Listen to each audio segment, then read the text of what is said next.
اللہ الرحمن الرحیم. تمام تعریفیں اللہ کے لیے. درود اور سلام محمد اور آل محمد.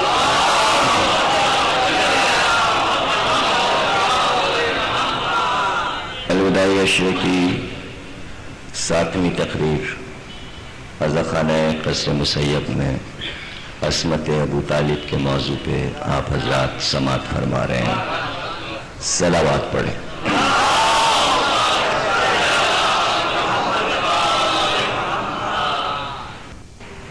یہ دراصل دیکھیے ایک مذہبی فریضہ تو مجلس ہے، اس میں سوز بھی ہے، سلام بھی ہے، خطابت بھی ہے، لیکن یہاں اصل میں ذوق کا ایک امتحان ہوتا ہے کہ آپ کن چیزوں کو کس حس کے ساتھ سنتے ہیں اور سماعت فرماتے ہیں، اور آپ کی پسند کا معیار کیا ہے. اور وہ چیز اگر بن جائے، یعنی فکر اگر بن جائے، ذہن اگر تعمیر ہو جائے، یہی انسان کی زندگی کا اصل مقصد ہے. اور ہماری قوم کی پہچان یہی ہے کہ ہم اپنی قوم کے، دیکھیے پوری دنیا اور پوری دنیا کا دستور یہ ہے کہ وہ اپنے ہیروز کو مشہور کرتی ہے اور ان کے بارے میں، ان کی لائف کے بارے میں، ان کے فن کے بارے میں تبصرے ہوتے ہیں. لیکن شیعہ قوم کے ہیروز کرکٹرز نہیں ہیں، فلمی اداکار نہیں ہیں. ہمارے ہیروز صدیوں صدیوں سے وہ ہیں جنہوں نے امام حسین کی خدمت کی. اس میں چاہے مرثیہ پڑھنے والا ہو، قحط اللفظ ہو، یا سوس پڑھنے والا ہو، یا نوحہ پڑھنے والا ہو، یا تقریر کرنے والا ہو، اور ان کے نام ہمیں یاد ہونے چاہیے، ان کے کام ہمیں معلوم ہونے چاہیے. ہم اپنے ان مداحوں کو پہچانیں کہ جنہوں نے اہل بیت کی مدح کی اور اپنی زندگی، یعنی دیکھیے قیمتی چیز ہر انسان یہ چاہتا ہے کہ اس کو وہ پورے ورلڈ کے سامنے لے آئے. اچھی آواز ایک اچھا رزق ہے، ہر ایک کو نہیں ملتی. تو جس کی آواز اچھی ہوتی ہے وہ دنیا میں چاہتا ہے کہ میں مشہور ہو جاؤں، تو وہ دنیاوی راستے اپناتا ہے اور اسی قیمتی شے کو بچا کر دنیا سے کوئی حسین کے لیے رکھتا. یہ آسان کام نہیں ہے، یہ آسان کام ہے. اچھا مقرر، اچھا خطیب اگر اسے بولنا آتا ہے تو وہ سیاسی پلیٹ فارم پہ جائے گا کہ میری تقریروں سے آگ لگ جائے گی، میں الیکشن جیت لوں گا اور میں اسمبلی میں بیٹھوں گا. لیکن وہی اگر اپنے زور خطابت کو صرف حسین کے لیے وقف کر دے، یہ آسان نہیں ہے. دنیا سے رک جانا اور روحانی سفر اختیار کرنا. اور ایسے ہی لوگ اللہ اور رسول کی نظر میں معزز ہیں، ان کا مرتبہ ہے، ان کا ثواب ہے. صدیوں میں آپ پیچھے سفر کریں گے تو آپ دیکھیں گے کہ میر انیس اگر دنیا کی شاعری کرتے، دنیا کی شاعری کرتے تو کر سکتے تھے، کوئی انہیں روک نہیں سکتا تھا. لیکن انہوں نے اپنے آپ کو امام حسین کے لیے وقف کر دیا. اب تم ادب میں جگہ دو یا نہ دو، ہم نے ایک بات طے کر لی ہے. اور اس کے بعد انیس نے اپنے آپ کو ادب میں منوا لیا. بھئی کسی لحاظ سے تو مانو گے، کم از کم اس لحاظ سے تو مانو گے ہم سے زیادہ شعر تو ورلڈ میں کسی نے نہیں کہے. پیچھے چھوڑ دیا شیکسپیئر کو، والمیک کو، سورداس کو، کبیرداس کو، فردوسی کے شاہ نامے کو. 60,000 شعر سے کوئی آگے نہیں بڑھا. 60,000 معراج ہے پورے ورلڈ کی. سمجھ رہے نا آپ؟ اس سے آگے کوئی نہیں بڑھا. پیراڈائز لاسٹ ملٹن 40,000 شعر ہیں. ورلڈ کا بڑا شاعر ہے ملٹن. شیکسپیئر کا پورا دفتر بھی جمع کر کے 60,000 نہیں بنتے. انیس نے کہا یہ لو 2.5 لاکھ شیر یہ رکھیں.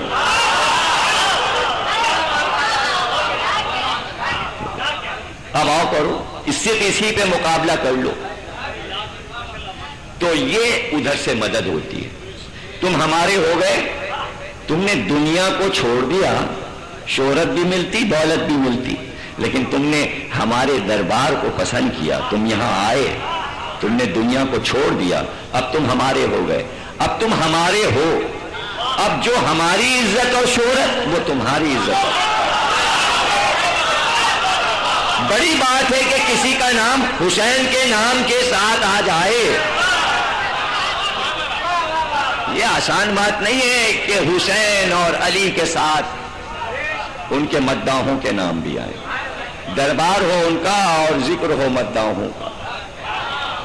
ورنہ دنیا تو دشمن تھی, دشمنوں کی فہرست طویل ہے, دوستوں کی فہرست مختصر ہے. اہل بیت کا دشمن بننا آسان ہے, دوست بننا بہت مشکل ہے. آسان نہیں ہے, دشمن بننا بہت آسان ہے.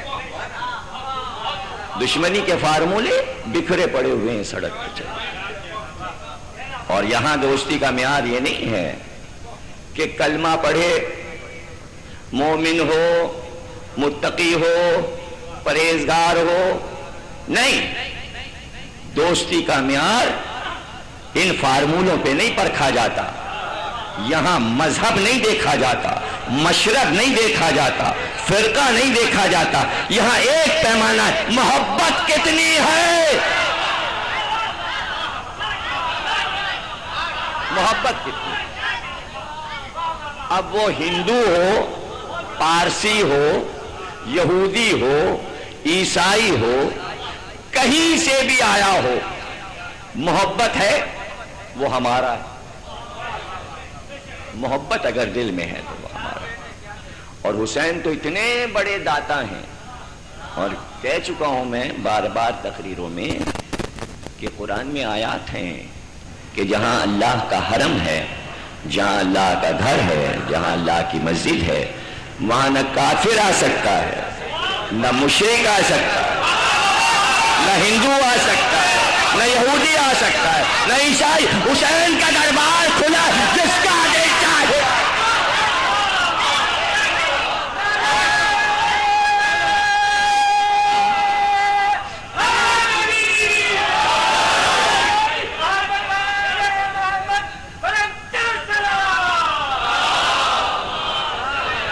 جس کا دل چاہے آپ. جگت گرو حسین ہے, جگت گرو حسین ہے, اور نہ گرو کوئی. ایسی کرنی کر گئو جو سنے سو روئے. حسینیت حسینیت یزیدیت یزیدیت نعرہ حیدری. جو دوست بن جائے حسین, کسی پہ پابندی نہیں. اسی لیے حسین کی عزاداری دنیا کے ہر مذہب و ملت کا شخص کرتا ہے جس کے دل میں محبت آ گئی. اور آپ سوچ بھی نہیں سکتے, تصور نہیں کر سکتے, چونکہ ذرائع ابلاغ آپ کے لیے سازگار نہیں ہے, اس لیے وہ یہ چیزیں بتاتے نہیں ہیں.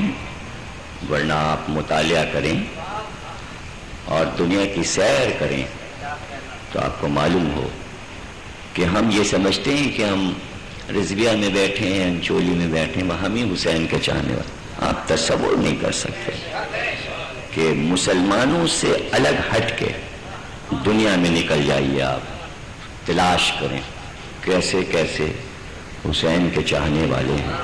آپ سوچ نہیں سکتے, تصور میں نہیں آ سکتا, تصور میں نہیں آ سکتا. اس لیے کہ ایک تو معلومات کم, اور دوسرے اصل بات جو میں کہا کرتا ہوں اپنے دوستوں سے کہ وسعت نظر ترقی پسند بنیے, فکر کو روشن بنائیے, ذہن کو اعلیٰ بنائیے. تنگ نظری حسین کے دربار میں اچھی چیز نہیں ہے. بالکل تعصب نہ برتیں, آپ چہرے دیکھیں, فکر دیکھیں, کتابیں پڑھیں, معلومات حاصل کریں تو آپ کو پتہ چلے گا کہ کون کون کس طرح اہل بیت سے متاثر ہوا. ابھی میری ایک کتاب انشاءاللہ ایام ازا کے بعد آنے والی ہے، کافی ضخیم کتاب آئے گی، جس میں میں یہ بتا رہا ہوں کہ پوری 14 صدیوں سے اب تک کتنے عیسائی، کتنے یہودی، کتنے ہندو، کتنے بودھ، کتنے جین کیا کیا اہل بیت پہ لکھ چکے اور کیا کیا کہہ چکے. کل ہی جج صاحب تشریف فرما ہے، مجلس میں آتے ہیں، جمیل صاحب، زیدی صاحب، ان کے بڑے صاحبزادے کل ہی بتا رہے تھے کہ کمپیوٹر پہ ایک ہندو عورت کو جناب زینب نے بشارت دی ہے اور کمپیوٹر پہ اس کا پروگرام آ رہا ہے کہ اس نے بشارت ملنے کے بعد 2 کتابیں لکھی ہیں، ایک جناب فاطمہ پہ، ایک حضرت زینب پہ، اور وہ ہندو عورت ہے. ایسے آپ کو بڑی شخصیتیں، روپ کماری گزری ہے، ہندو راجکماری تھی، راجا کی بیٹی تھی، اور اس نے کیا مرثیے کہیں حضرت علی پہ، امام حسین پہ. ایک اپنا کیا کہ 72 کا سر دیا شہ نے، جناب قاسم مستر کا سر دیا شہ نے. یہ مرثیہ اس کا مشہور مرثیہ، روپ کماری ہندو. تو یہ کیوں پیار کرنے لگے امام حسین سے؟ انہیں معلوم ہے کہ زندگی مل جاتی ہے، زندگی مل جاتی ہے اور روح کو ایک سکون ملتا ہے. اور یہ سب کو معلوم ہے کہ کائنات میں اس سے بڑی ہستی، زندہ ہستی، کہ آج بھی حسین اپنے آپ کو منوا رہے ہیں. تو یہ جو تعصبی نعرے لگتے ہیں، سیاسی نعرے، فلانا مرد آباد، فلانا، یہ آپ کا کام نہیں ہے، یہ حسین کے چاہنے والوں کا کام نہیں ہے. نہیں، یہ کام کبھی جو فکر بنا لے گا وہ یہ کام نہیں کرے گا. انہی مرد آباد والوں میں سے جانے کتنے لوگ امام حسین کا احترام کر رہے ہوں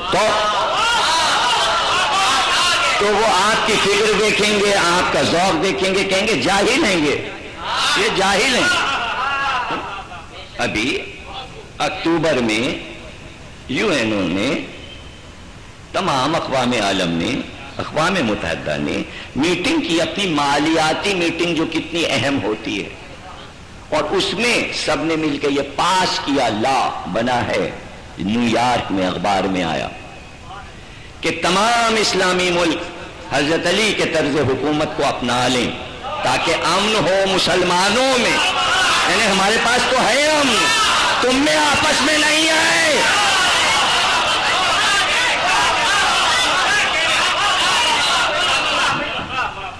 اور دیکھیے یہ نعرے مسلمان علماء لگوا رہے ہیں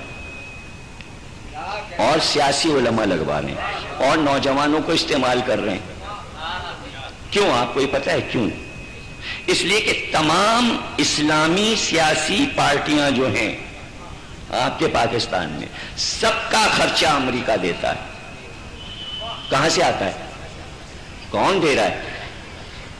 تو جب یہ نعرہ وہ لگواتے ہیں تب زیادہ پیسے ملتے ہیں. یہ جماعت اسلامی وغیرہ، یہ قاضی حسین احمد، فضل الرحمان، سمیع اللہ، یہ جتنے علماء، سب کو جنرل مشرف صاحب نے ایک جگہ اکٹھا کر کے ان کو اسمبلی میں بٹھا دیا ہے اور ان کے حوالے پورا سرد کر دیا کہ وہاں جو چاہے کرو جاؤ، جو لاؤ، اسلامی نظام لاؤ، یہ لاؤ، وہ لاؤ. بھائی کراچی کا پیچھا چھوڑو، پنجاب کا پیچھا چھوڑو، لاہور کا پیچھا، جاؤ وہاں اسلامی نظام لے آؤ. ان کو تو جینے دو، اب وہاں جو چاہے کرو. تو آپ کو ان لوگوں کا کہانی ماننا چاہیے. یہ سب وہاں جاتے ہیں، آتے ہیں، سب کی دوستی ہیں، عوام کو بہکاتے ہیں.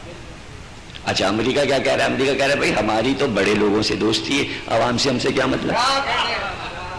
وہ جو چاہے کہیں. تو عوام بن رہے بیوقوف. ہماری فکر اہل بیت کی فکر ہونی چاہیے. آپ کو پتہ ہے کیا فکر ہے اہل بیت کی؟ اہل بیت، اسلام، قرآن کیا کہتا ہے؟ میں آج آپ کو تمہید میں یہ باتیں ذہن نشین کرانا چاہتا ہوں کہ کسی جلوس میں جو اہل بیت کا جلوس ہو اس میں کوئی سیاسی نعرہ نہیں لگنا چاہیے، اس کا احترام باقی رکھنا چاہیے۔ تو اس کو بہت غور سے سنیں، خصوصاً نوجوان، اور اس کو پیغام بنا کے آگے سنائیں۔ قرآن، اہل بیت، اللہ، رسول کیا کہتا ہے؟ پوری دنیا، کائنات پوری، ٹھیک ہے سب آپ کے مذہب پہ نہیں ہے، آپ سب کو اپنے عقیدے پہ نہیں لا سکتے، نہیں لا سکتے، آپ سب کو مسلمان نہیں بنا سکتے، آپ سب کو قرآن نہیں پڑھا سکتے، آپ سب کو کلمہ نہیں پڑھا سکتے، پورا ورلڈ آپ کے کہنے سے مسلمان نہیں ہو جائے گا، نہیں ہو جائے گا۔ اچھا اب وہ نہیں ہو رہے ہیں تو آپ کیا کریں گے؟ ان کو برا بھلا کہیں گے؟ کیا کہیں گے آپ؟ گالیاں دیں گے انہیں؟ نہیں۔ قرآن کیا کہتا ہے، اللہ کیا کہتا ہے، نبی کیا کہتا ہے، امام کیا کہتے ہیں؟ ایک نظریہ ہے سب کا، دین کا نظریہ، کبھی کسی بھی برے سے نفرت مت کرو۔ کیا ہے اللہ کا پیغام؟ کیا ہے قرآن کا پیغام؟ کیا ہے نبی کا پیغام؟ کیا ہے ائمہ کا پیغام؟ برے سے نہ نفرت کرو، نہ تعصب کرو، نہ اسے برا کہو۔ برے میں جو برائی ہے اس سے نفرت کرو، یہ ہے کل اسلام۔ شخصیت کو برا نہیں کہنا، نہیں سمجھے آپ؟ اب سمجھاؤں گا میں کہ کیا ہے۔ اگر یہ نہیں سمجھا تو گویا آپ نے نہ کربلا سمجھا، نہ ائمہ کو سمجھا، نہ قرآن کو سمجھا، نہ اپنے دین کو سمجھا، کوئی بھی ہو، کوئی بھی ہو۔ اب جو لوگ بیٹھے ہیں ان کے تو سمجھ میں سب آئے گا، جو نہیں سنیں گے وہ کورے کے کورے رہیں گے، وہ اپنا وہی کرتے رہیں گے جو وہ کر رہے ہیں، ان کو کوئی سمجھا نہیں سکتا۔ لیکن کم از کم ہمارے سننے والے تو یہ بات سمجھ لیں، بچے اور جوان۔ حر آیا، کیا حر سے امام حسین کو نفرت تھی؟ صحیح صحیح بتائیے۔ اس نے لجام فرس کو پکڑ لیا تو کیا امام حر کو کیوں چھوڑ دیا؟ کہ تجھ سے مجھے کوئی ڈر ہے، اس سے آیت نہیں ان کے لشکر میں ہے، تجھ میں ایک وہ ہے کہ تو یزیدی ہے، یزیدیت چھوڑ دے، ادھر آجا میرا ہے۔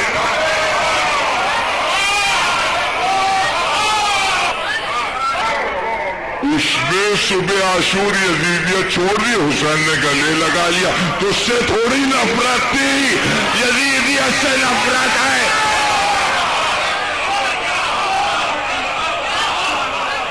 ایک مثال دی ہے ابھی میں نے، مشہور مثال دی ہے۔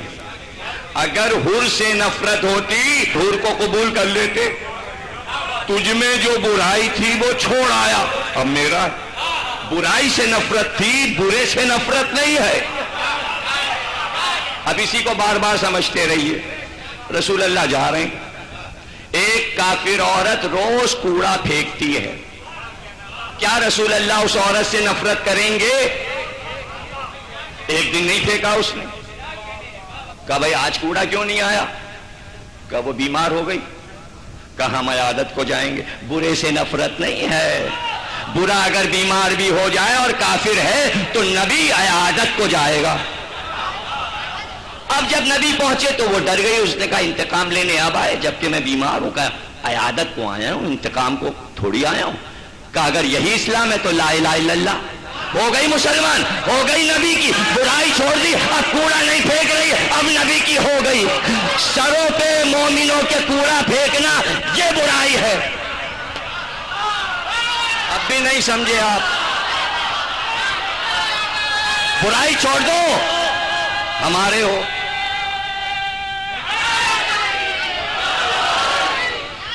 برائی چھوڑ دو، ہمارے ہو۔ تو انسانوں سے نفرت کرنا 1,24,000 انبیاء نے نہیں، یہ کسی مذہب میں نہیں ہے، اسلام میں تو بالکل نہیں ہے۔ غور کرتے جائیے۔ حضرت ابراہیم نے کہا آنکھوں سے پردے ہٹا دے تاکہ میں دیکھوں دنیا میں ہو کیا رہا۔ کہا ابراہیم برداشت نہیں کر سکو گے؟ کہ نہیں میں دیکھنا چاہتا ہوں، کائنات کا ہولڈ دیکھنا چاہتا ہوں، تو کائنات کو چلا کیسے رہا ہے، تیرا ہولڈ جو ہے وہ دیکھنا چاہتا ہوں۔ اب اللہ کی کمانڈ کو نبی دیکھنا چاہتا ہے. پردے ہٹ گئے, لو دیکھو. اب جو دیکھا تو سب نظر آنے لگا. وہاں سے دیکھ رہے تھے نا جہاں سے ہولڈ ہوتا ہے. اب سارے گھر بھی نظر آ رہے ہیں, حجرے بھی نظر آ رہے ہیں, کمرے بھی نظر آ رہے ہیں. کوئی شراب پی رہا ہے, کوئی زنا کر رہا ہے, کوئی گناہ کر رہا ہے. کائنات نظر آ رہی ہے. گناہوں میں ملوث ہے انسان.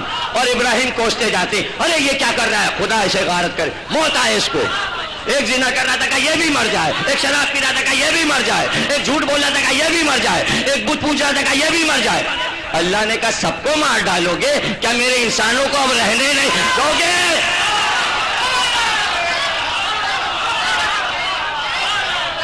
کیا نہیں رہنے دو گے میری مخلوق کو؟ کہا تو پروردگار یہ کر کیا رہے ہیں؟ کہا ایک دن دیکھا ہے تو اتنا گھبرا گئے, میں تو ہر وقت یہ دیکھتا رہتا.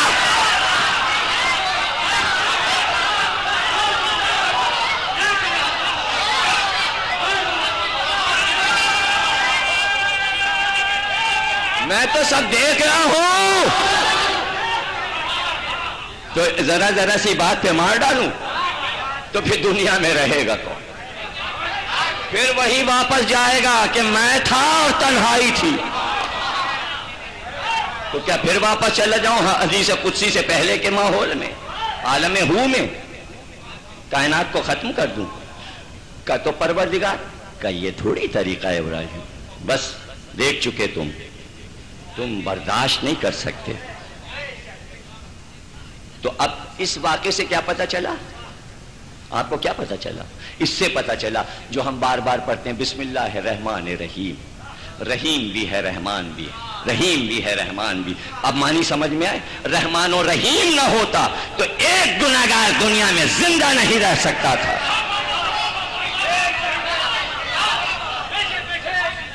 ایک زندہ نہیں رہ سکتا تھا.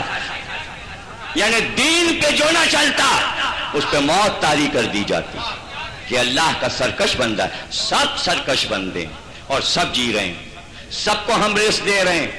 جو گناہ کر رہا ہے اسے بھی رزق دے رہے ہیں, جو ثواب کر رہا ہے اسے بھی رزق دے. ارے اس سے بڑھ کے کہ ایک ہی دسترخوان پہ کافر و مشرک و مومن سب کھائیں, دسترخوان ہمارا ہے. جو رزق ہم ابراہیم کو دے رہے ہیں وہی نمرود کو دے رہے ہیں, جو موسیٰ کو دے رہے ہیں وہی فرعون کو دے رہے ہیں. کیا کم کر لیا ہم نے؟ خدائی کا دعویٰ نمرود کر رہا تو رزق بند کر دیں, روٹی بند کر دیں. فرعون نے خدائی کا دعویٰ کیا ہے تو کیا روٹی بند کر دیں؟ اسے کہتے ہیں رحمان اور رحیم. اب مثال کہاں سے لا کے دوں؟ مثال کہاں سے دوں؟ اللہ کے سامنے بندہ ایسا ہے جیسے ماں باپ کے سامنے دودھ پیتا گود میں بچہ. جب بچہ ماں پہ پیشاب کرتا ہے تو ماں غصے میں بچے کو پھینکتی نہیں, پیار کرتی ہے اور طہارت کرتی ہے. کبھی ایسا ہوا ہے کسی ماں باپ نے بچے کی خطا پہ اسے سڑک پہ پھینک دیا ہو, نہیں رکھیں گے اس بچے کو, یہ نجس کرتا ہے کپڑے. ارے پیار آتا ہے, یہی تو ولی عہد بنیں گے بڑے ہو کے, یہی تو وارث بنیں گے. ارے یہ کچھ بھی گندگی کرتے رہے, میرے چاند ہیں, میرے لال ہیں, تو کیا تم اللہ سے بڑے ہو گئے؟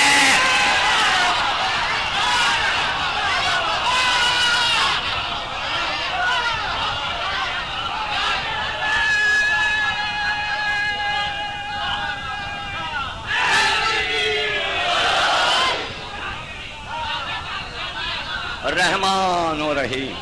میں ہوں کریم, میں ہوں کریم. اور جب کہا میں ہوں کریم کرم کرنے والا تو پھر کہا رسول بھی کریم, علی بھی کریم. کرامت ان کے چہروں پہ لکھ دی. جو خو اللہ کی وہی انبیاء کی, وہی ائمہ کی. تیرے لیے زندہ ہیں, لڑیں گے تو تیرے لیے, کرم کریں گے تو تیرے لیے, حکم تیرا ہے. علی جا رہے ہیں, یہودی سڑک کے اس طرف چل رہا ہے, علی اس طرف چل رہے ہیں. سڑک پہ تنہا دو آدمی جا رہے ہیں. علی خلیفہ ہیں, دارالحکومت سے نکلیں, غور کریں, واپس آ رہے ہیں دارالحکومت. وہ نہیں جانتا کہ یہ خلیفہ وقت ہے, یا عرب کا بادشاہ جا رہا ہے. علی نے اسے آواز دی، اکیلا جا رہا ہے؟ اس نے کہا کہ اچھا ہے کہ اگر دو مسافر ساتھ ہوں تو باتیں کرتے ساتھ چلیں، راستہ جلدی کٹ جاتا ہے۔ وہ قریب آ گیا، فصاحت تو لہجہ تو بنی ہاشم کا تھا، وہ اپنا کنارہ چھوڑ کے امامت کے کنارے پہ آ گیا۔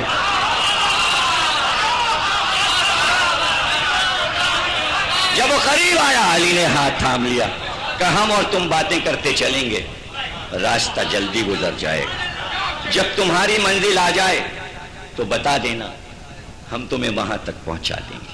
باتیں کرتے ہوئے چلے اور چند لمحوں میں منزل گزر گئی۔ باتوں میں تو پتہ بھی نہیں چلتا، ہم کہتے باتوں باتوں میں سب صبح ہو گئی، رات بھر باتیں کی، ابھی 7 بجے شام کو بیٹھے، ایک دفعہ جو سرخی دیکھی کا دیکھی ذرا باتوں باتوں میں صبح۔ یہ تو آپ کہتے ہیں نا، ابن عباس نے کہا ابھی تو نکتہ ہی چل رہا تھا، صبح ہو گئی۔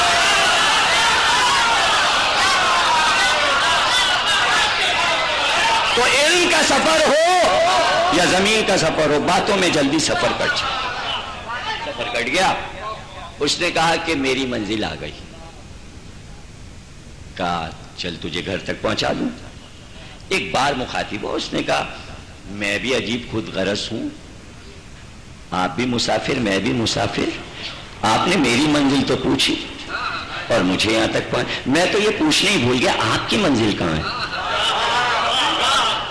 آپ کی منزل کہاں ہے، آپ کو کہاں جانا ہے؟ کہ میری منزل بہت پیچھے رہ گئی۔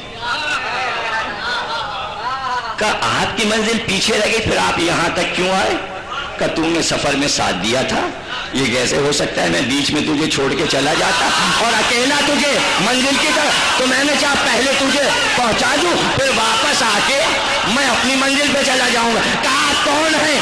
اب سوال ہوا آپ کون ہیں؟ عمل بتاتا ہے آپ کون ہیں۔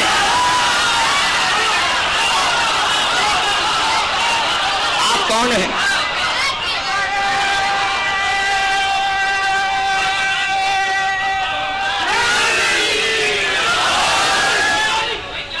کہا میں علی ہوں۔ کہا علی؟ مسلمانوں کے خلیفہ علی؟ کہاں وہی علی۔ کہا تو یہ تو بتائیے آپ اپنی منزل چھوڑ کر ہمیں یہاں تک پہنچانے آ گئے۔ کہا تو اکیلا آتا اس لیے ہم تجھ کو یہاں تک چھوڑنے آ گئے، ہم تو چل ہی جائیں گے، تیری منزل تو کٹ گئی، تیرا گھر آ گیا۔ اس نے کہا یہ عمل جو آپ نے ابھی کیا یہ آپ کا ذاتی عمل ہے یا یہی آپ کا دین ہے؟ کیا ہر شاگر علی کہتے یہ میرا ذاتی عمل ہے؟ اور تھا یہ ذاتی عمل، اپنا ذاتی عمل اسلام کے نام لکھا دینا، اسے کہتے ہیں اہل بیت۔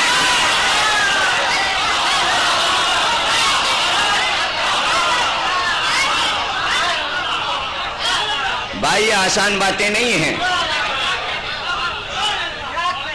دیکھیے بیٹے پہ ماں کا حق زیادہ ہوتا ہے اور ماں زیادہ محنت کرتی ہے بیٹے پہ، پڑھا بھی رہی لکھا بھی رہی، پالا بھی، دودھ بھی پلایا، پرورش بھی کیا، کپڑے بھی بدلائے، نہلایا بھی، بڑے ہو گئے جوان ہو گئے، میٹرک کیا، انٹر کیا، بی اے کیا، لوگ آ رہے ہیں، مٹھائی آ رہی ہے، ڈرائنگ روم میں ابا بیٹھے، میرے صاحبزادے ہیں کیوں نہ ہو، اب اماں کا کوئی ذکر نہیں آیا، خود غرضی دیکھی۔ یعنی جب بڑا بنتا ہے آدمی اس کا عمل بڑا ہوتا ہے، ہر ایک چاہتا ہے میرے نام لکھ جائے، مگر بارے اہل بیت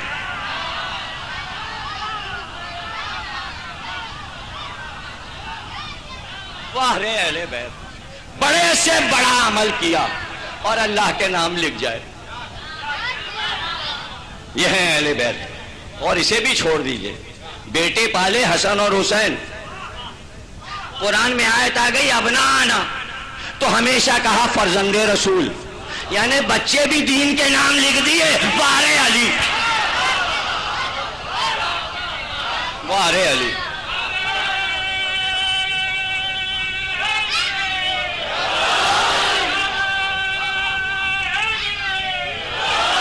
نام ہو تو دین کا ہو۔ اس نے کہا یہ آپ کا عمل ہے یا دین کا عمل؟ کہا یہی ہمارا دین ہے۔ کہا اگر یہی آپ کا دین ہے تو لا الہ الا اللہ۔ غور کیا آپ نے؟ آپ سمجھیں نا بات کو.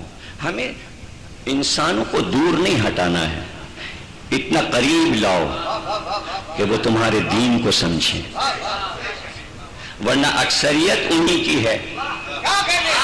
اکثریت کا غرہ اب نہیں چلے گا. کربلا میں اکثریت دکھا لی نا، اب کیا سپر پاور کے سامنے اکثریت چلے گی؟ وہ حسین تھے کہ معاف کر دیا، یہ مشرک ہے معاف نہیں کریں گے، یہ معاف نہیں کریں گے. اور یاد رکھنا اب کام ہتھیار سے نہیں چلے گا. وہ صلاح الدین ایوبی کا دور ختم ہوا جب اسپین فتح ہوا تھا اور صلیبی جنگیں ہوئی تھیں. اب کچھ نہیں ہو سکتا. اب ظلم ہو اور چپ بیٹھے رہو زبان سیے ہوئے. ایک ہی راستہ ہے جو وہ کہہ رہے ہیں کہ واپس علی کی راہ پہ آ جاؤ. اب راستے سب بند ہو گئے مسلمانوں کے لیے. اب کوئی ایٹم بم، یہ میزائل، یہ سب کچھ کام نہیں آئے گا. سب کی چیکنگ وہ کروا رہے ہیں. سب جگہ انسپیکٹر بھیجے ہوئے ہیں. کیا ہو رہا ہے تمہارے اور کیا ہو رہا ہے تمہارے اور کیا رکھا ہوا ہے تم نے اور کیا رکھا ہے اور کیا چھپایا ہے تم نے اور زیادہ چھپاؤ گے تو میں لشکر کے آئیں گے. اب یہ سب نہیں چلے گا. اب آپ بیرونی دنیا سے، کافر و مشرک سے طاقت سے نہیں لڑ سکتے. اب ذہانت سے لڑنا پڑے گا. ذہانت بٹتی ہے اہل بیت کی. آپ کے خلفاء بنی عباس و بنی امیہ مسلمانوں کو غبی بنا گئے، بے وقوف بنا گئے. کوئی ذہانت پہانت نہیں دی. اب ان کی باتیں مت کیجیے. اب تمام عالم اسلام بات کرے اہل بیت کی، علی کی، نہج البلاغہ کی. تو فلاح ہے. فلاح یوں بھی ہے، نہ بھی کیجیے گا جب بھی آنا تو علی کے بیٹے ہی کو ہے. اگر آپ اس انتظار میں بیٹھے ہیں کہ کوئی عباسی خلیفہ کی نسل سے آئے گا یا بنی امیہ سے کوئی آئے گا، کوئی نہیں آئے گا. آئے گا تو وہ مارا جائے گا مہدی کے ہاتھ سے. اگر دجال آئے گا مارا جائے گا. حکومت دجال نہیں کرے گا. اگر آپ دجال کے انتظار میں، حکومت مہدی کو کرنا ہے. اب حکومت مہدی کی ہے. اب شیطان کی چالیں بھی نہیں چلیں گی. اس لیے اب توبہ کر کے وہ دور ختم ہوئے، علم کی طرف آ جائیے. اب تو کھلی ہوئی دعوت ہے. اب اس میں یہ سوچنا فلاں فلاں فلاں فلاں فلاں کو چھوڑیے. بس اصل دین یہ ہے قرآن، یہ ہے اہل بیت، یہ ہے علی. یہی فکر بنائیں گے، یہی فکر لیں گے. سمجھے نا. اب یہ طلال صاحب دیکھیے بیٹھے. طلال شاہ حسین کے دادا کا نام طلال تھا، اردن کے بادشاہ کا. تو یہ پرچہ دیا تھا انہوں نے. تو آج یہ اتفاق سے مجھے یاد آیا کہ یہ حضرت جعفر طیار پہ میری کتاب ہے، اسی میں میں نے یہ سب چیزیں لکھ دی ہیں. آپ کو پتہ ہے کہ جہاں 2.5-3 لاکھ کا لشکر کربلا میں آیا ہے اور وہ دشمنی پہ آمادہ ہے، سب کلمہ گو ہیں. اور وہیں وہب کلبی جیسا نصرانی شادی کر کے آ رہا ہے. اس کی ماں بھی اور وہ بھی اور اس کی نئی دلہن بھی جس کو ابھی دین و ایمان کا پتہ نہیں، سب عیسائی فیملی ہے. اور آ گئے امام حسین کے پاس اور جان دے دی. خاک شفا میں ان کا لہو ہے. کبھی موقع ملا تو اس پہ ہم پڑھیں گے کہ کربلا میں کب کب کس طرح نجف میں عیسائی لوگ آئے، کس طرح محبت کی علی سے. جب بھی موقع ملے گا. بھی علیبہ میں بھی میں نے کئی واقعات ایسے پڑھے. تو موقع دیجیے انہیں کہ وہ اپنی اہل بیت سے محبت کا اظہار کر سکیں. ابھی میں نے بش کی تقریر کا جملہ سنایا تھا آپ کو جو ڈان میں چھپا تھا کہ بعد وفات نبی اسلام کو دہشت گردوں نے ہائی جیک کر لیا اور اب تک انہی کے پاس ہے. ہم نشاندہی کرتے ہیں اور ہم یہ بتاتے ہیں کہ آپ راہ راست پہ آئیں. اور صحیح راہ کو اپنائیں. اسلام دہشت گردی نہیں ہے. اسلام نے کبھی یہ نہیں کیا کہ جا کے گھروں کو اجاڑ دے. وہ پورا مدینہ یہودیوں سے آباد تھا. یہودی بھرے ہوئے تھے جب حضور ہجرت کر کے آئے. اب ایک عجیب بات آپ کو ریسرچ کی بتا رہا ہوں، اور آپ جتنی چاہے جو ساتھ کتابیں پڑھتے ہوں، علماء سے ملتے ہوں، وہ جا کے میرے ان سوالات کا جواب لائیں. مدینے میں کتنے مسلمان تھے؟ بڑے بڑے رئیس مسلمان تھے، سب کے نام آپ کو معلوم ہے.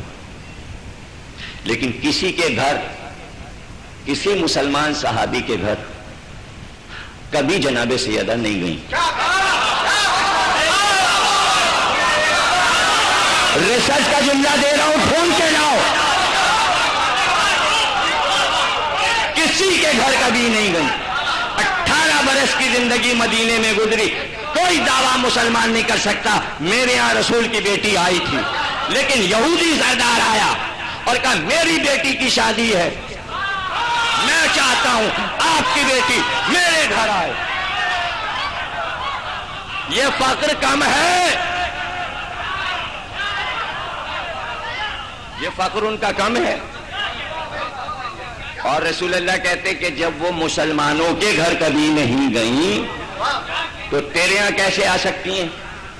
تو مشرک ہے، تیرے یہاں تو آ ہی نہیں سکتی. بلکہ کیا جواب دیا کہ زہرا کا مالک علی ہے، اس سے جا کے پوچھو. اگر وہ اجازت دیتے اس کا شوہر، وہ وہاں بھی آ گئے.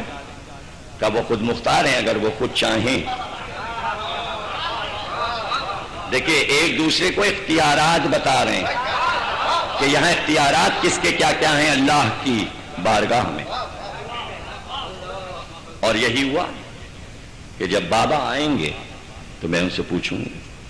اور آئے بابا دعوت آئی ہے، کہا جاؤ. اذن مل گیا نا، رسالت کا اذن مل گیا، جاؤ.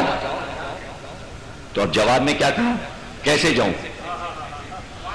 تو سردار کے گھر کی شادی ہے اور میں اسلام کے سردار کی بیٹی ہوں. اب یہاں پہ ایک جملہ بڑھا دیتے ہیں لوگ اپنی طرف سے جو کہ کتابوں میں نہیں ہے. یہ 50 کتابوں میں یہ واقعہ مستند موجود ہے. علامہ مجلسی نے لکھا، عیان الشیعہ میں لکھا ہوا ہے. بڑی بڑی جو کتابیں ہیں ایران کی چھپی، سب میں یہ واقعہ مستند ترین ہے، سب نے لکھا ہے. تو اللہ نے کہا کہ نہیں، ہماری بھی مرضی ہے کہ زہرا جائیں. ابھی تو مرضی رسول تھی، اب اللہ نے کہا ہماری مرضی ہے کہ تم جاؤ. اور لباس یہاں سے آئے گا. بھئی جب بچوں کے لیے وہاں سے لباس آ سکتا تو ماں کے لیے بھی آ سکتا.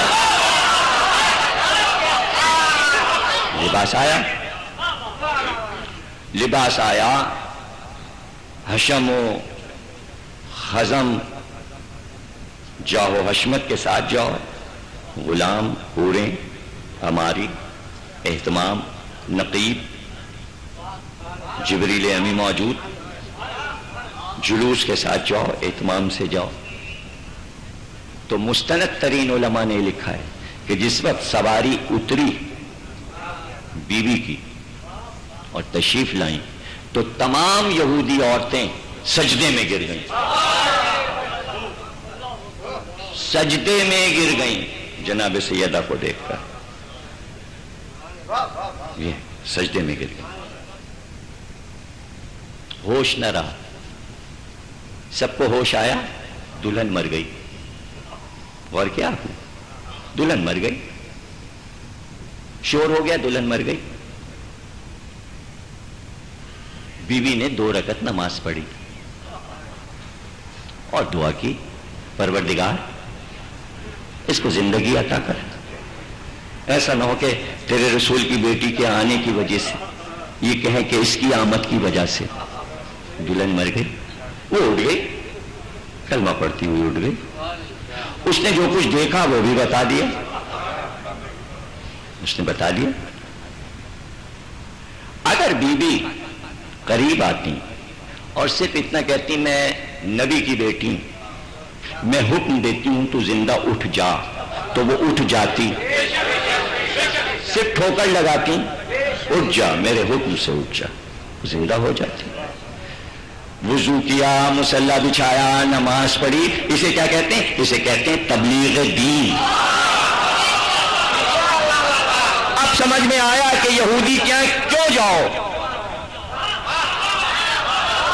تاکہ انہیں پتہ چلے نماز کیا ہے، رسالت کیا ہے، توحید کیا ہے۔ اور وہی ہوا کہ سب کہتی ہوئی لا الہ الا اللہ۔ 5000 یہودی مسلمان ہوئے۔ نہیں، میرا پچھلا جملہ آپ بھول گئے۔ اہل بیت اپنا کارنامہ کبھی اپنے نام نہیں لکھاتے، نماز پڑھ کے یہ کارنامہ بھی اللہ کے نام لکھ دیا جائے۔ ہمارا ذاتی کارنامہ نہیں، تیرا دین تیرا کام۔ اب کیوں جائیں؟ اس لیے جائیں کہ گھر سے نکلیں تو شور ہو کہ سواری جا رہی ہے، اور کبھی کسی مسلمان کے گھر نہیں گئیں، اور جائیں تو اس دعوت پہ جائیں۔ کیوں جائیں؟ تاکہ دنیا کو پتا چلے کہ نبی کی بیٹی ایک یہودی سردار کے گھر جا رہی ہے۔ کیوں جا رہی ہے؟ اس کے بعد جو واقعہ ہو وہ مشہور ہو کہ 5000 یہودی مسلمان ہو گئے۔ میں اپنی فیملیز کے ہو گئے نا، میں اپنے خاندان کے، تو وہ تو بیٹھ کے اس طور کا مورخ جوڑے کہ ایک کے خاندان میں کتنے افراد تھے، مجموعی حیثیت سے 5000 لکھ دیا گیا نا، نہ معلوم کتنے ہوئے ہوں گے، مسلمان ہوئے ہوں گے۔ تو کیوں جائیں؟ اس لیے جائیں کہ نبی معجزہ دکھائیں اور کلمہ پڑھائیں۔ مکے کی گلیوں میں کلمہ پڑھائیں، مدینے میں سب دیکھ رہے ہیں کہ نبی اس طرح کلمہ پڑھا رہے ہیں۔ علی خیبر سے لے کر حنین تک کلمہ پڑھوائیں، لوگ دیکھ رہے ہیں علی نے کیسے لوگوں کو مسلمان کیا۔ بی بی ہے پردے میں، اللہ نے چاہا کہ 14 معاشوں میں ایک عورت ہے، عورت کی تبلیغ دیکھو کیسے ہوتی ہے۔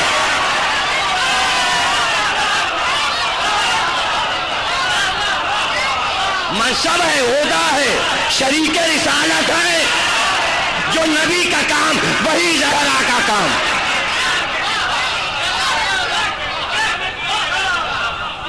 گھر سے قدم نکالیں،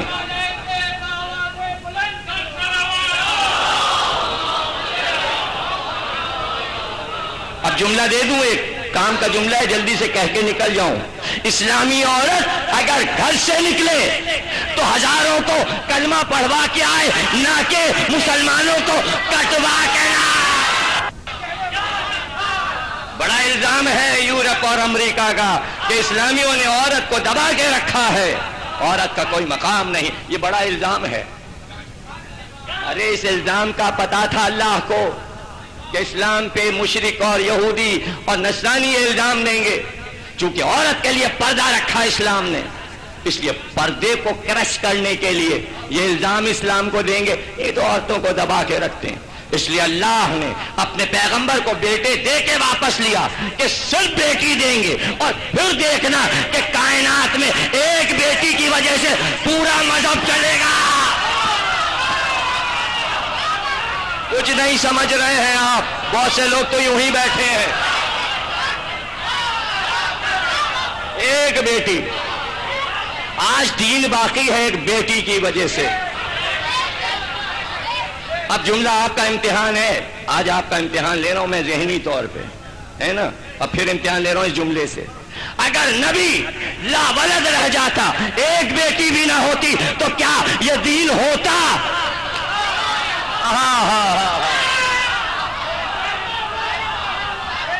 ہوتا؟ یا تو نبی کو کنوارا رہنا پڑتا تب دین ہوتا۔ نہیں سمجھے آپ، کچھ بھی نہیں سمجھے۔ اگر 18 شادیاں کر کے اور پھر اولاد نہ ہوتی، دین نہ ہوتا۔ عیسیٰ کی طرح کنوارا رہنا پڑتا تب تو چلتا۔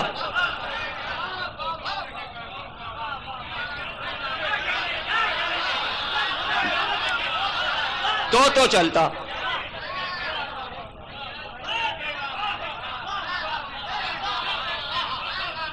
جزاک اللہ، خوب سمجھ رہے ہیں آپ کی ذہانتوں کو میں بھی سمجھ رہا ہوں کہ آپ کس طرح فکری اعتبار سے تقریر سنتے ہیں۔ ایک بیٹی دے کے ہم تمہیں بتائیں گے کہ اسلام میں عورت کا مقام کیا ہے۔ عصمت کیا ہے؟ ایک بیٹی سے، اور عمر اتنی کم دیں گے کہ 18 برس کچھ ہوتے ہی نہیں. اس کم عمری میں زہرا کا پیغام کائنات میں پہنچ جائے گا، اور زہرا کا مختصر سا خاندان، 2 بیٹے اور 2 بیٹیاں، کائنات پہ چھا جائے گا. آج سادات کے علاوہ اسلام میں کوئی ہے سپر طاقت؟ ارے بھائی میں آپ سے پوچھ رہا ہوں نا، کل میں نے گنائے تھے نا ابو طالب کی اولاد میں مزارات، جہاں سے کہیے وہاں سے چلوں، شہباز قلندر سے شروع کروں اور اجمیر تک پہنچوں، دہلی نظام الدین اولیاء تک پہنچوں، راستے کے مزار دیکھتے چلے جائیے، ایران، عراق، ترکی، جہاں تک چاہیے چلیے، اور ہر مزار پہ جا کے پوچھئے پٹھان کا ہے کہ شیخ کا، پٹھان کا ہے کہ شیخ. ارے صاحب کیسی باتیں کرتے ہیں، آل رسول کا ہے.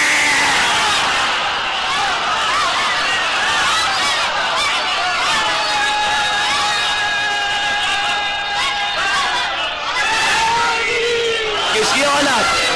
کس کی اولاد؟ ایک بیٹی، کروڑوں مزار، بیٹی ایک. تو اسلام میں کیا ایک ہی بیٹی تھی؟ اوروں کے بیٹیاں نہیں تھی؟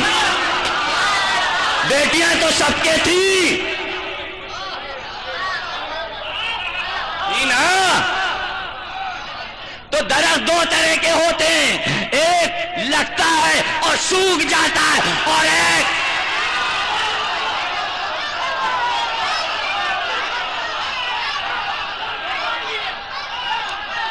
اسے کہتے ہیں چھتنار درخت.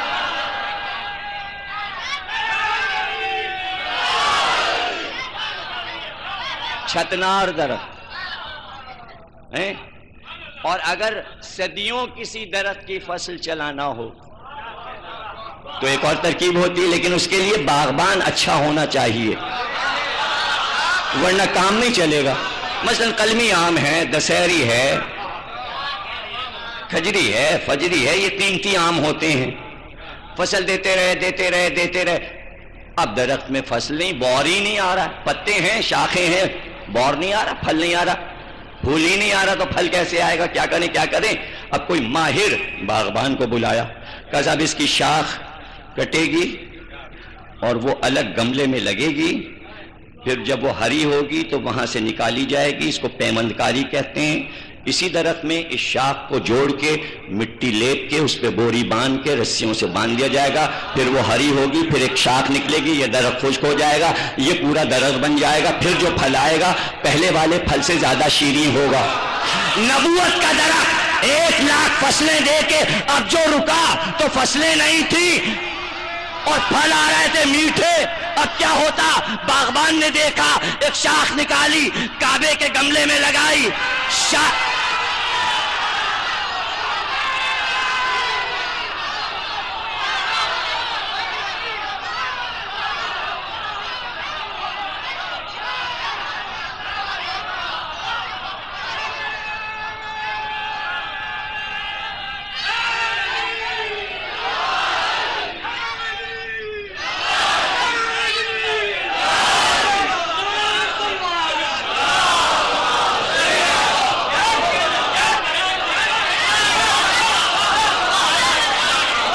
اب جب آپ اس طرح سن رہے ہیں تو پھر جملے پہ جملے دوں گا، تھکیے گا نہیں.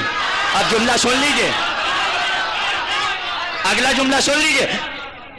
اتنی شاخ مضبوط اور طاقتور تھی کہ گملہ چٹک گیا.